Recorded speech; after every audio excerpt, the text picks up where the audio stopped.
Robert Hayes stood at the observation window of Kepler Station, looking out at the vast emptiness of space beyond. The colony had been his home for 12 years now, and in all that time he had never seen a serious conflict between humans and the Valorian aliens who shared this world. The Valorians were strange creatures with bodies that looked like they were made of crystal and glass, and eyes that could pierce through darkness like lasers. They were powerful, intelligent, and above all else, they were proud.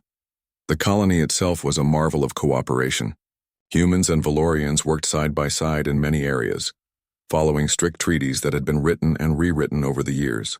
Robert had always been careful to follow every rule, to respect every boundary, and to teach his people to do the same. Peace, he believed, was more important than pride. As the colony administrator, he had set the tone for all human interactions with their alien neighbors.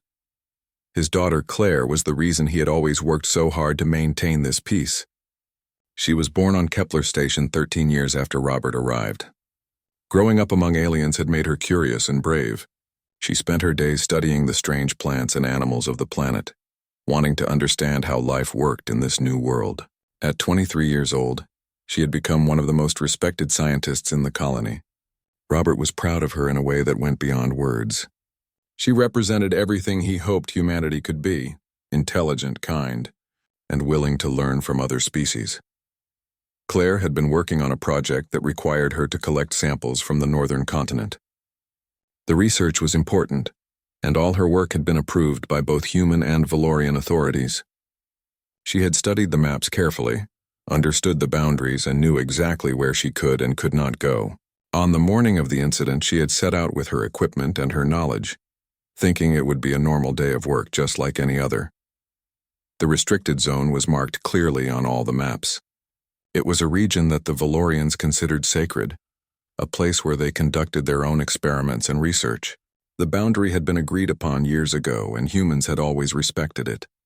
There were signs, markers, and even electronic warnings that would alert anyone who got too close. The system had never failed before. What no one had predicted was that one of those electronic markers would malfunction on exactly the day that Claire was working nearby. Her navigation device picked up the malfunctioning signal and interpreted it incorrectly. She drifted across the boundary by less than 100 meters before her own instruments told her something was wrong. The moment she realized her mistake, she began to move back towards safe territory. She was too slow. The Valorian patrol team had been watching the boundary, as they did every day. When they detected a human presence in their sacred zone, something inside them changed. It was not mercy that guided them, but contempt. These creatures, these soft and fragile humans, dared to enter where they did not belong. The guards did not think about communication. They did not think about giving the human a chance to explain. They saw an intruder, and they reacted with the kind of force that Valorians had always used against those they considered beneath them. The weapons fire came without warning. Claire heard nothing before the first blast struck her. The Valorian weapons were not designed for precision or mercy. They were designed to overwhelm and to destroy. The heat from the blast burned her skin, and the force of it threw her backward onto the ground. She screamed, her body filled with pain that she had never imagined possible. The guards did not stop to check on her. They stood at the boundary, watching to make sure she did not move. If she had tried to run, they would have fired again. But Claire could not run. She could barely breathe. All she could do was lie there on the ground, crying out in pain while her blood mixed with the alien soil beneath her. A rescue team found her 3 hours later. They had been alerted by her communication device, which had sent out a distress signal automatically. When they saw what had been done to her, some of them wept. Others felt a anger they had never known before. They carefully lifted Claire onto a medical stretcher and brought her back to the station as quickly as they could move. The colony's medical team worked through the entire night. Dr. Marcus Johnson, the head of the medical department, had trained for many emergencies, but nothing had prepared him for injuries like these. Claire's burns covered a third of her body. The shock to her system was severe. Her heart stopped twice during the night, and twice they brought her back to life. By morning, she was stable, though barely conscious, and her future remained uncertain. Robert did not sleep that night. He sat in the waiting area outside the medical bay, his mind unable to process what had happened. His daughter, his brilliant and gentle daughter, had been attacked by the aliens they had all worked so hard to trust. She had done nothing wrong.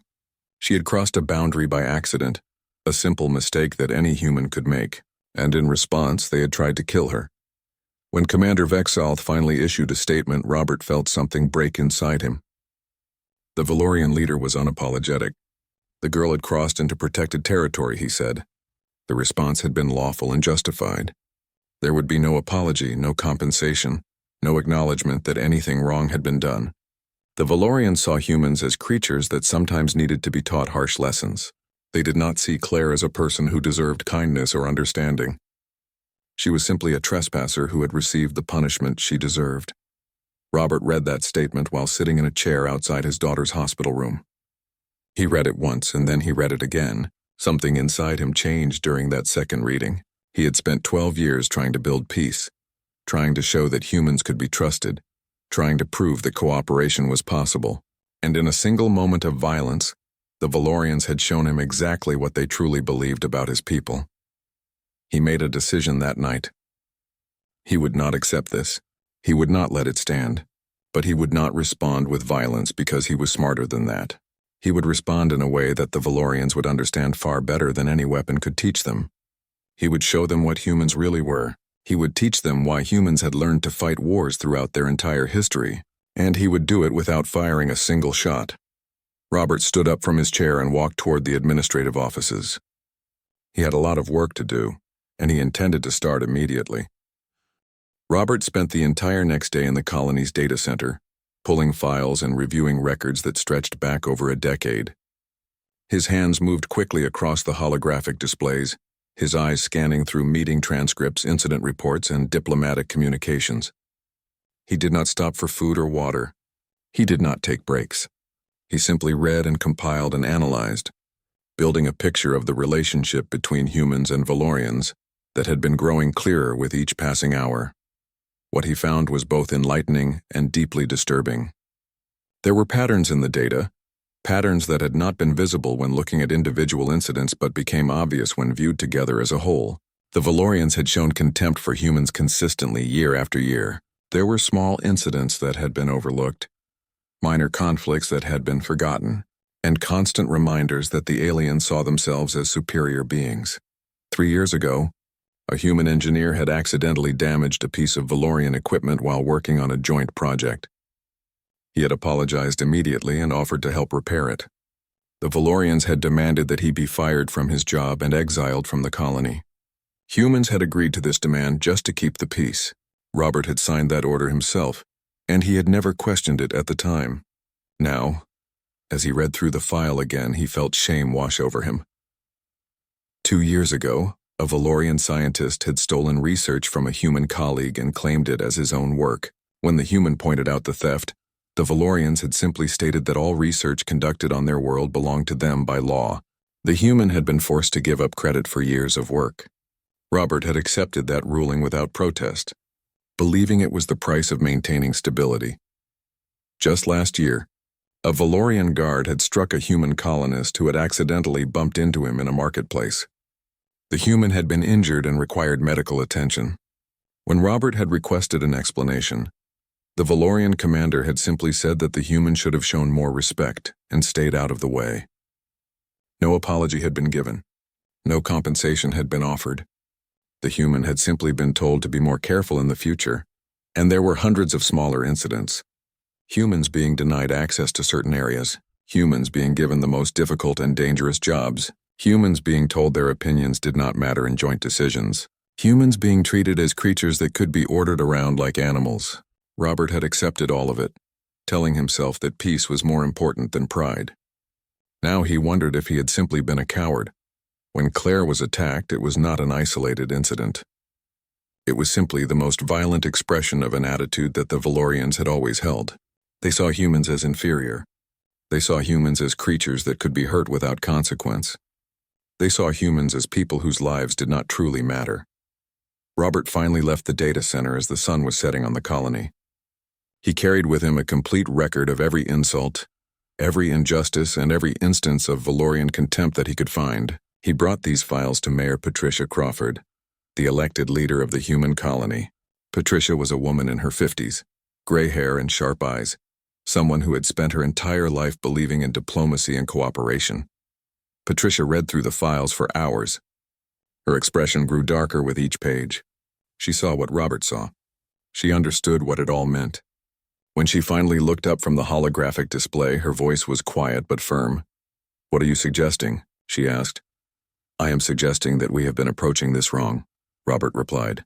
"I am suggesting that the Valorians respect only one thing, and that is power.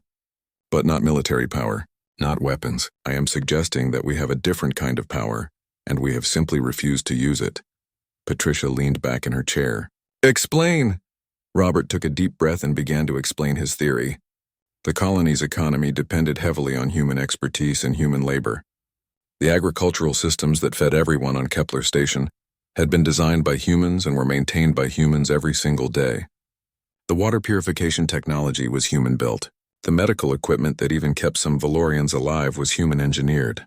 The power generation systems were human-operated. Without humans, the colony would collapse within days.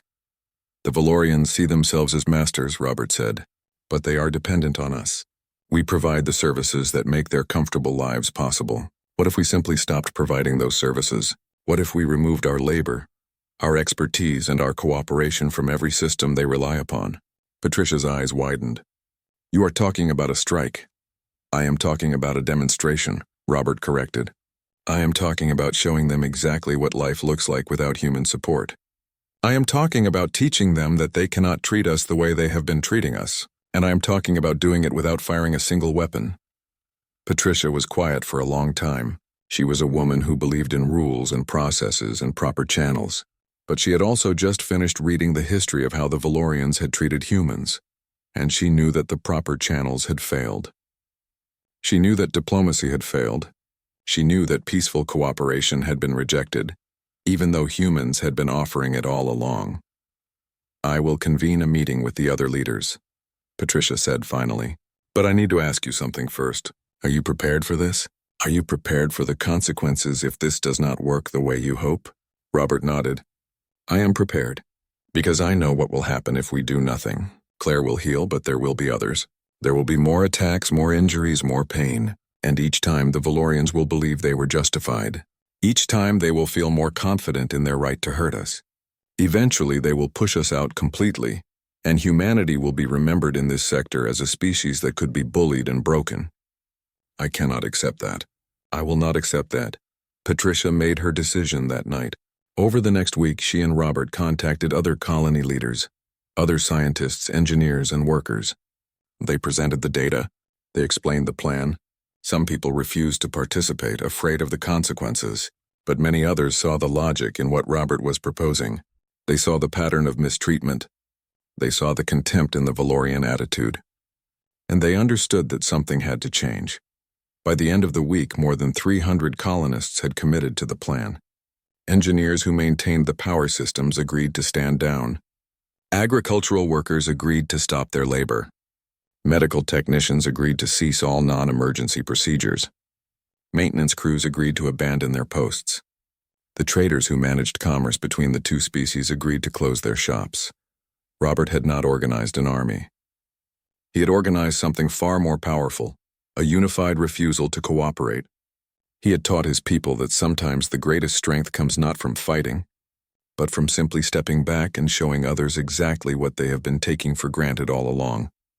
As the final preparations were made, Robert visited Claire one more time. She was sleeping now, her body wrapped in medical bandages, her breathing steady but fragile. He held her hand gently and made a silent promise to her. Whatever happened next, he would make sure that what had been done to her would mean something. He would make sure that her pain would lead to change. He would make sure that the Valorians understood that humans were not creatures to be attacked without consequence. Tomorrow, the demonstration would begin. Monday morning arrived with a silence that was unusual for Kepler Station. Usually the work shifts began before dawn, with machines humming and people moving through the corridors on their way to their jobs. Usually the water treatment facility would be filled with workers checking systems and making sure everything was running smoothly. Usually the agricultural sector would be bustling with engineers tending to crops and managing the irrigation systems. Usually, the power generation station would have technicians monitoring equipment and performing maintenance. But Monday morning was not like usual mornings. Robert stood in the administrative center and watched the reports come in one by one. At 6 in the morning, the water treatment operators had called in sick. At 6:30, the agricultural engineers had requested emergency leave.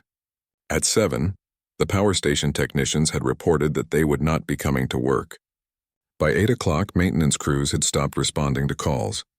By 9 o'clock, the traders who managed commerce between humans and Valorians had closed their shops and warehouses. It was working. The plan was actually working. The Valorians noticed almost immediately. Their initial reaction was confusion. Commander Vexalth issued commands demanding that workers return to their posts. When no one responded, the confusion turned to irritation. Then the irritation began to turn into something more serious. By afternoon on that first day, the first real problem appeared. A section of the water purification system began to malfunction. The Valorians had their own technical experts, of course, but the human-designed systems were incredibly complex and interconnected. What seemed like a simple problem on the surface was actually connected to dozens of other components in ways that required human knowledge to fix properly. Valorian engineers worked frantically to understand the systems, but they simply did not have the expertise. They tried to contact the human workers, but everyone had disappeared from their homes and workplaces. The humans who had committed to the plan were staying with friends and family, making themselves unavailable for emergency calls. By midnight on the first day, the water purification system had failed completely. The Valorians realized that they had no drinkable water. They had no way to produce it. And they had no way to force the humans to fix the problem for them, because they did not know where the humans had gone. On the second day, the crisis spread. The agricultural systems, which were designed and maintained entirely by humans, began to fail. The irrigation schedules stopped. The nutrient distribution systems went offline. The climate controls in the growing chambers began to fluctuate wildly. The Valorian scientists tried to take over the systems, but they were like children, trying to operate machinery they had never seen before. By the end of the second day, the first signs of crop failure were becoming visible. If the systems remained offline for more than a few more days, weeks of work would be lost and the food supply would be threatened. Robert watched from his secure location, monitoring the situation through carefully hidden communication devices. He could see the panic beginning to spread through the Valorian population. Aliens who had always acted with confidence and control were now frantically searching for solutions. Some of them were angry, others were afraid, and a few of them were starting to understand that they had made a serious mistake by treating humans the way they had been treating them.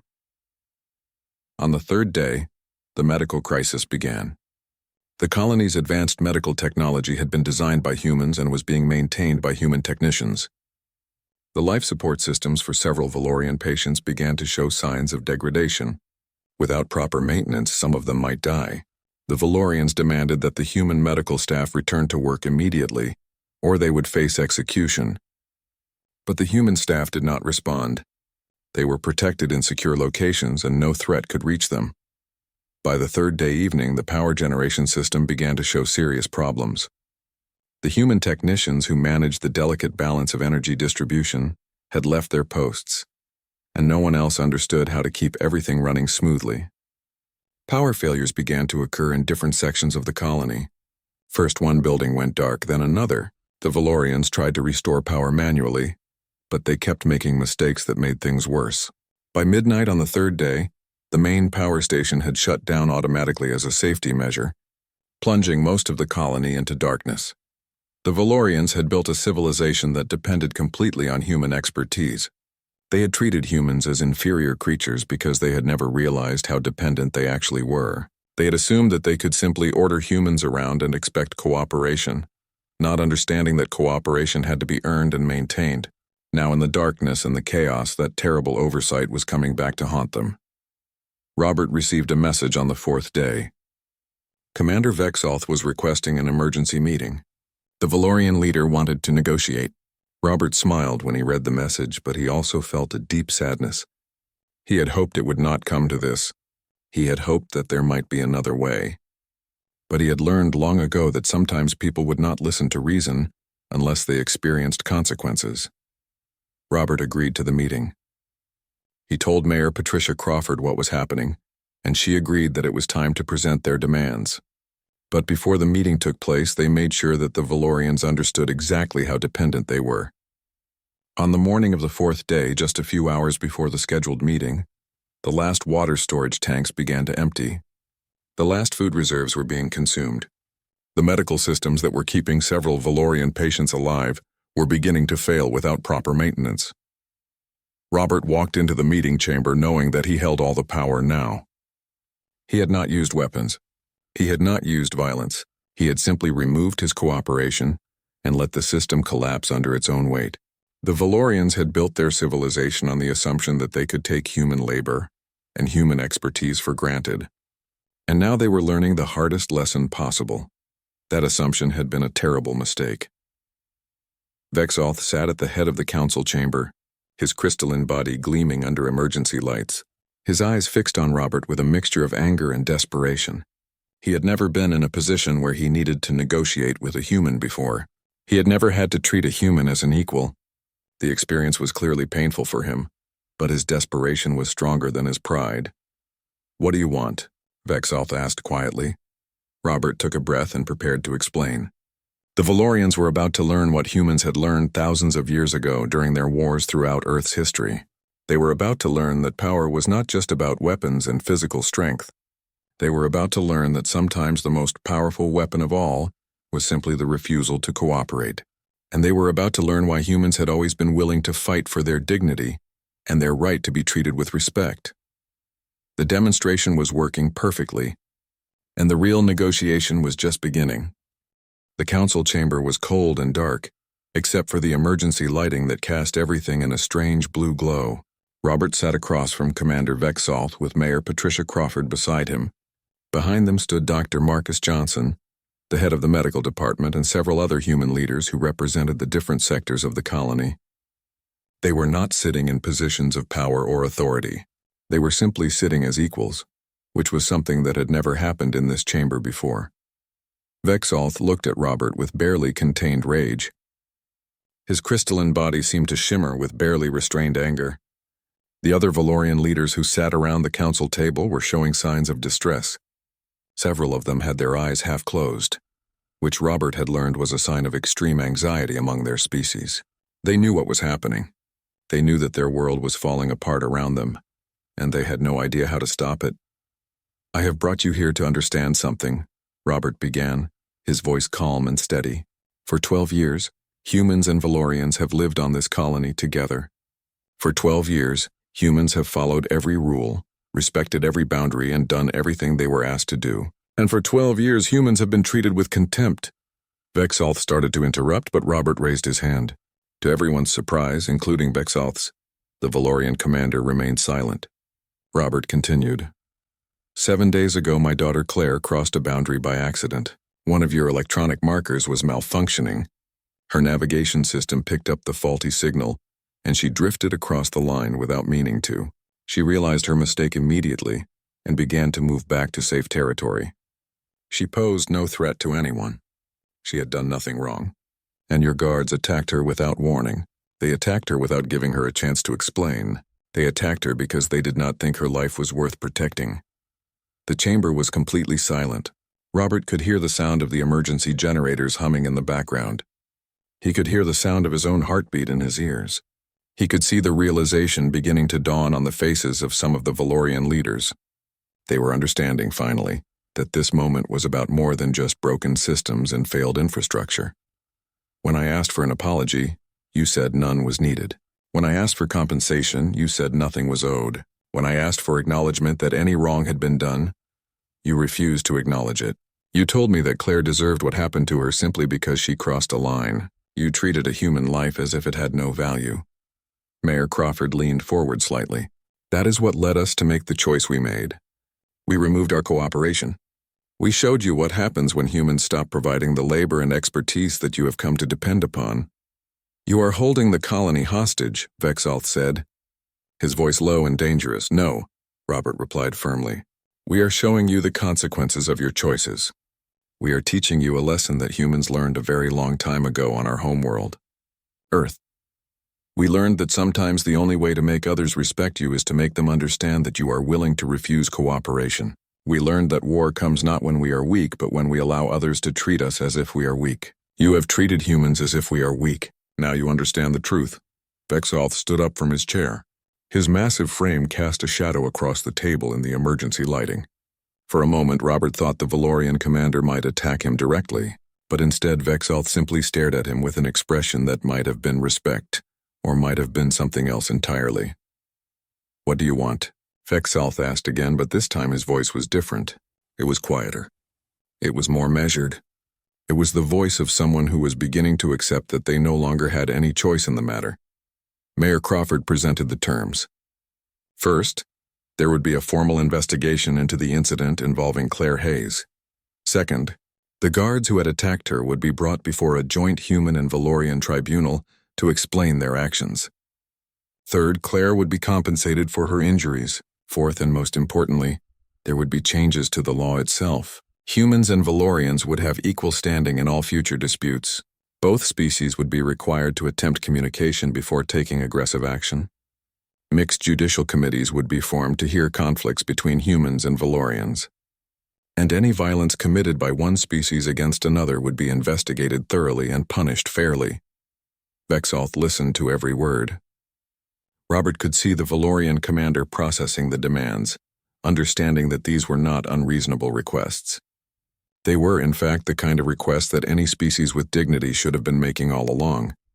"And if I refuse?" Vexalth asked, though the question seemed almost pointless now. "Then the demonstrations will continue," Robert said simply. "The water will remain unpurified. The food will continue to fail to grow. The medical systems will continue to fail. The power will remain offline. And eventually this colony will become unlivable. We are not threatening you with weapons, Commander. We are simply telling you what will happen if you refuse to treat us with basic respect and dignity." Vexalth was silent for a long time. He looked at his fellow council members, and Robert could see something happening in those glances. The Valorian leaders were communicating with each other without words, coming to some kind of consensus. Finally, Vexalth turned back to Robert. "You understand that what you are asking for represents a complete change in how Valorian society operates," the commander said. "You are asking us to acknowledge that we can be wrong.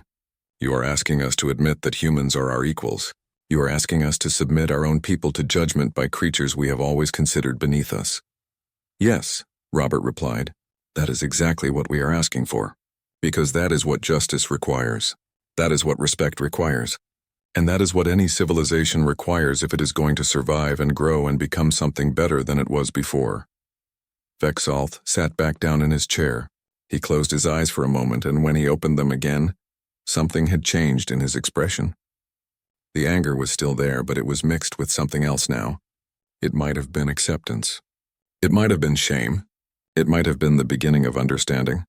"I will accept your terms," Vexalth said finally. "I will authorize a formal hearing. I will allow the guards to be questioned. I will agree to the new laws and the joint committees.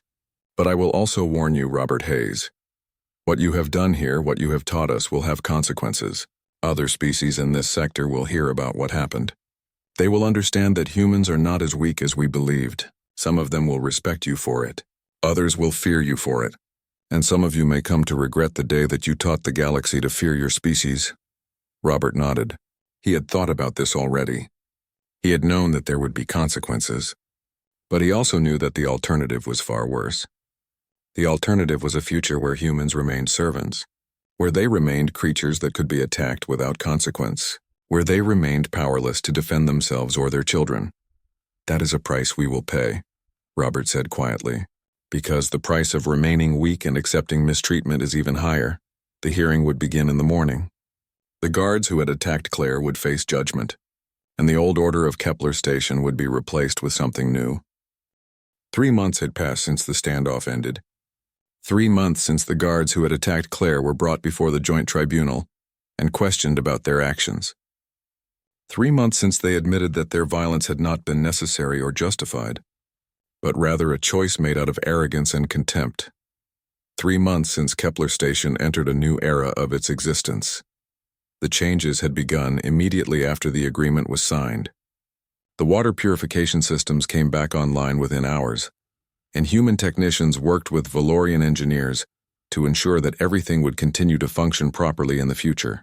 The agricultural systems were restored, and mixed teams of human and Valorian scientists began working together to improve the crop yields and create better growing methods. The power generation station resumed operations, with human and Valorian workers learning each other's skills and expertise, so that the system would no longer be dependent on one species alone. But the physical repairs to the infrastructure were not the most important changes that had taken place. The most important changes were happening in the minds and hearts of both species. Humans who had been taught to accept mistreatment were beginning to stand taller and speak with more confidence. Valorians who had always assumed they were superior were beginning to question that assumption and to look at humans as they truly were: intelligent, skilled, and deserving of respect. The Joint Council had become the heart of the new governance system. Every decision that affected both species had to be approved by representatives from both humans and Valorians. When conflicts arose, they were resolved not through the threat of force but through discussion and compromise.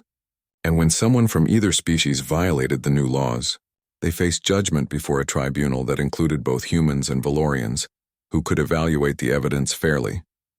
Claire Hayes had recovered well from her injuries, though her body would carry the marks of that day for the rest of her life. Long scars ran across her left arm and down her side, permanent reminders of what had happened. Some people might have looked at those scars and felt only bitterness, but Claire had chosen a different path. She had decided to take her experience and transform it into something positive. She had accepted a new position as a liaison between human and Valorian scientific communities. Her job was to help the two species understand each other better, to encourage collaboration, and to ensure that miscommunications like the one that had led to the boundary crossing incident would not happen again. She worked with Valorian scientists to study their advanced technology and shared human knowledge with them. She helped establish new protocols for shared research projects and ensured that both species received credit for their contributions. Claire's most important work had come from the research she was conducting into cross-species biological compatibility. She had assembled a team of both human and Valorian researchers, and together they were making discoveries that neither species could have made alone. The Valorian researchers understood their own physiology in ways that humans did not, while the human researchers brought fresh perspectives and new methodologies. Working together, they had made breakthroughs in understanding how different species could live together without harming each other, and how to treat illnesses and injuries that affected both humans and Valorians. Robert watched his daughter work with pride that grew deeper with each passing day. He saw in her the future that he had been fighting for during the standoff. He saw a future where humans and Valorians were not masters and servants, not superiors and inferiors, but true partners working toward common goals. Robert himself had stepped back from the public eye. He had not sought leadership positions or recognition for what he had done. He had accomplished what he set out to accomplish. He had taught the Valorians that they could not treat humans as inferior creatures without consequence, and he had shown his people that there was strength in refusing to accept mistreatment. Beyond that, he wanted only to live a quiet life and watch the new order grow and strengthen. But Robert's actions were not forgotten. News of what had happened on Kepler Station had spread quickly through the human network, across the entire sector. Other human colonies that had been living under similar conditions of mistreatment began to ask themselves whether they too could stand up to their alien overlords. Some colonies decided to attempt negotiations peacefully, using Robert's methods of showing their value and withdrawing their cooperation until they were treated fairly. Other colonies began to move away from alien worlds entirely, seeking places where humans could establish their own independent settlements. The Valorians were not happy about this. Commander Vexalth and his people had learned their lesson on Kepler Station, but other alien species in the sector had not. Some alien leaders saw the changes on Kepler Station as a threat. They worried that other human colonies would follow the same path, and that humans would become increasingly difficult to control and exploit. Some of them began to send messages to Vexalth, asking him what had happened and how the situation had gotten out of control. Vexalth's response was interesting. He did not try to hide what had happened or make excuses for it. Instead, he explained with growing understanding, that the humans had simply proven themselves to be a species that could not be dominated through force or contempt. They were intelligent enough to understand their own value, strong enough to refuse to cooperate when treated unfairly, and civilized enough to seek justice rather than revenge. The Valorian commander was beginning to respect the humans in a way he never had before. 3 months after the standoff ended, Robert stood with Claire on a high platform overlooking the colony. The sun was setting in the west, painting the sky in shades of orange and gold and red. The colors belonged to no single species, but to all of them together. Below them, the colony was thriving. The streets were busy with humans and Valorians working side by side. The agricultural fields were flourishing, the power stations were running smoothly, and the Joint Council was meeting to discuss new projects that would benefit everyone living on Kepler Station. "Do you regret what you did?" Claire asked, her voice quiet and thoughtful. Robert considered the question carefully before answering. He thought about the moment when he had first read the Valorian commander's cold statement, rejecting any apology for what had been done to his daughter. He thought about the nights he had spent in the data center, building his case. He thought about the risk he had taken in organizing the demonstration, knowing that it could have failed and made things worse instead of better. "I regret that it was necessary," Robert said finally. "I would have preferred to live in a galaxy where species could treat each other with respect and dignity, without anyone having to teach that lesson. But since the lesson needed to be taught, I am grateful that I was able to teach it without weapons and without killing anyone. I am grateful that humans proved we could be strong without being brutal. I am grateful that I could show my daughter what it means to stand up for yourself." "What do you think will happen now?" Claire asked. "What will happen to humanity in this sector?" Robert smiled. "I think humanity will continue to grow. We will establish more colonies, and some of those colonies will face challenges like we faced. Some will make the same choice we made. Others will find their own ways to build better relationships with their alien neighbors. And over time, I believe other species will come to understand what the Valorians are only beginning to understand now. Humans are not weak. We are not primitives. We are not creatures that can be dominated without consequence. We are a species that believes in justice and fairness and in treating all living creatures with dignity, and we are willing to fight for those beliefs when necessary." Claire leaned her head against her father's shoulder. "Thank you for fighting for me," she said softly. Robert wrapped his arm around his daughter and looked out at the sun dipping lower toward the horizon. "I did not just fight for you," he said.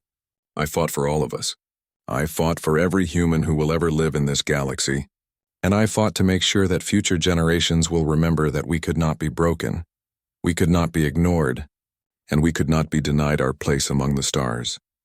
The sun disappeared below the horizon, and the stars began to appear in the darkening sky. On Kepler Station, lights came on throughout the colony, illuminating the buildings and streets where humans and Valorians worked together toward a shared future. The old order had passed away. A new order had been born, and it all had happened because one man decided that enough was enough, and that sometimes the most powerful weapon of all is the simple refusal to accept injustice. The message reached the human settlement on Colony 7 just as the morning shift was beginning. It came from the colony administrator, who had received it directly from Kepler Station. The message contained a detailed account of what had happened there, how humans had stood up to their Valorian masters and changed the system completely. It explained how humans had taught aliens that they could not be treated with contempt and expect cooperation. It explained how a single act of courage by one man had transformed an entire colony. The workers on Colony 7 listened to this message with a mixture of hope and fear. They had been living under harsh Valorian rule for 8 years, working long hours for minimal compensation, and accepting constant mistreatment as the price of survival. They had been told repeatedly that humans were lucky to have a place at all, lucky to be allowed to work on this world, lucky to be tolerated by their Valorian superiors. Many of them had accepted this lie and stopped believing that anything better was possible. But now they were hearing a different story. They were hearing that humans on Kepler Station had refused to accept lies. They had refused to accept mistreatment. They had refused to accept that they were inferior creatures. And in refusing, they had changed everything. Administrator Kevin Torres was a practical man who believed in caution and careful planning. He had always told his people to follow the rules and avoid conflict. But as he listened to the details from Kepler's station, he began to wonder whether following the rules had actually made life better for anyone. It had certainly kept everyone alive, but it had not brought dignity or respect. It had not brought equality. It had only brought acceptance of a system that was fundamentally unjust. Torres called a secret meeting with the colony's leaders. He gathered the people who managed the power systems, the agricultural production, the water treatment, and the medical facilities. He presented them with two options. They could continue living as they had been living, accepting mistreatment and following orders without question, or they could attempt something different, something that had worked on Kepler Station and might work here as well. The discussion that followed lasted for hours. Some people were afraid. They worried about what the Valorians might do if humans refused to cooperate. They worried about violence and punishment. But others saw the logic in what had happened on Kepler Station. They understood that the Valorians were dependent on human expertise and human labor, just as they were dependent on everything else in the colony. If humans withdrew that support, the entire system would collapse. The Valorians would be forced to negotiate, just as they had been forced to negotiate on Kepler Station. By the end of the meeting, a decision had been made. Colony 7 would attempt the same demonstration. Not today, not tomorrow, but within the next month. They would give themselves time to prepare, time to ensure that all the key workers understood the plan and were willing to participate.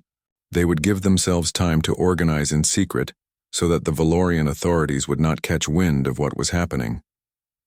But the story of Kepler Station was already spreading in other ways as well.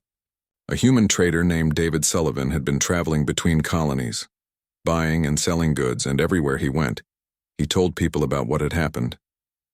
He told them about Robert Hayes and Claire Hayes and the Joint Tribunal, and the new laws that treated humans as equals. He told them that humans did not have to accept mistreatment. He told them that there was another way. Not every human listened to this message with hope. Some listened with fear.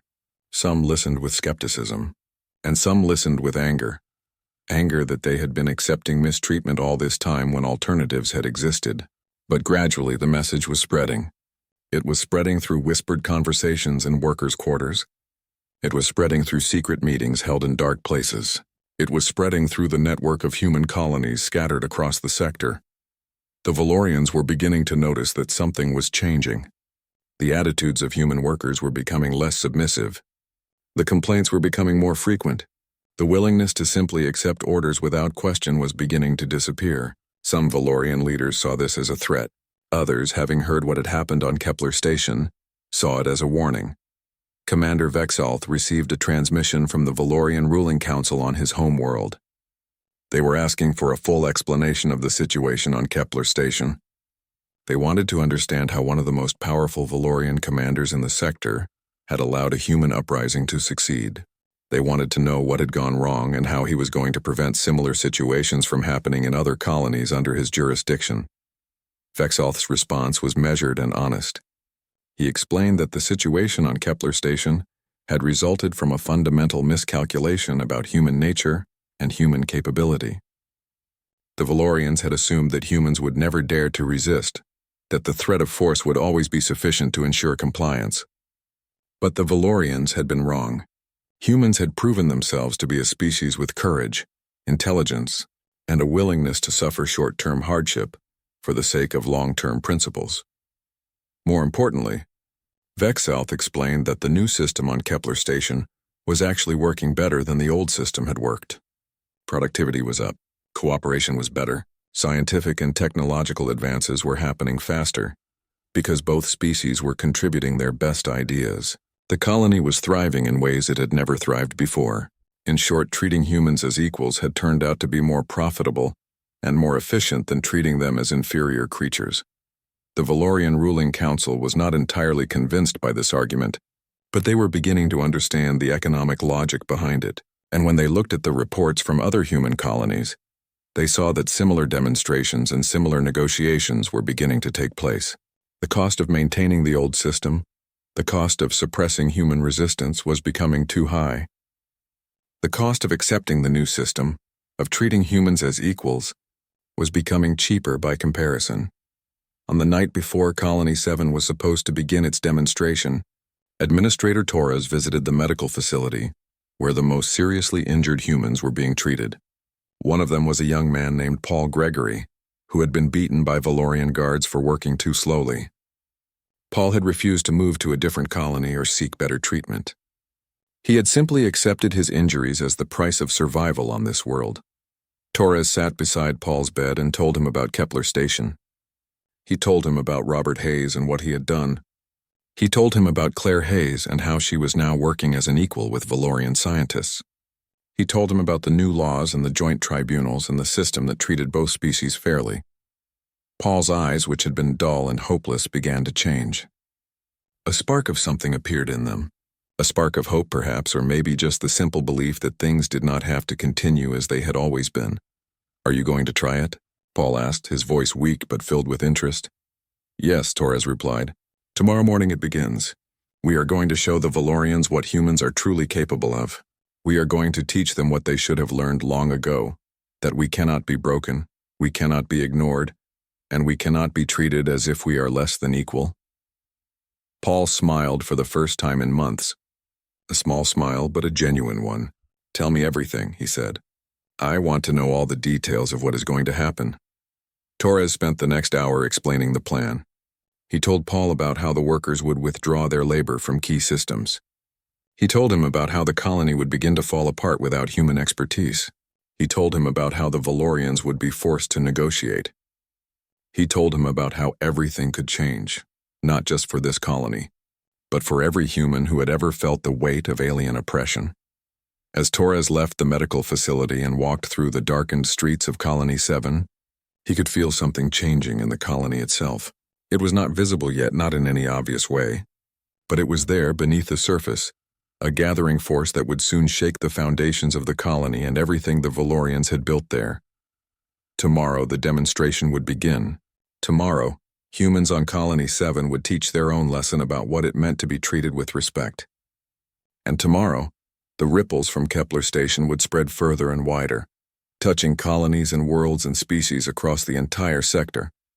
The age of human subservience was beginning to end, and no one could have predicted where it would lead.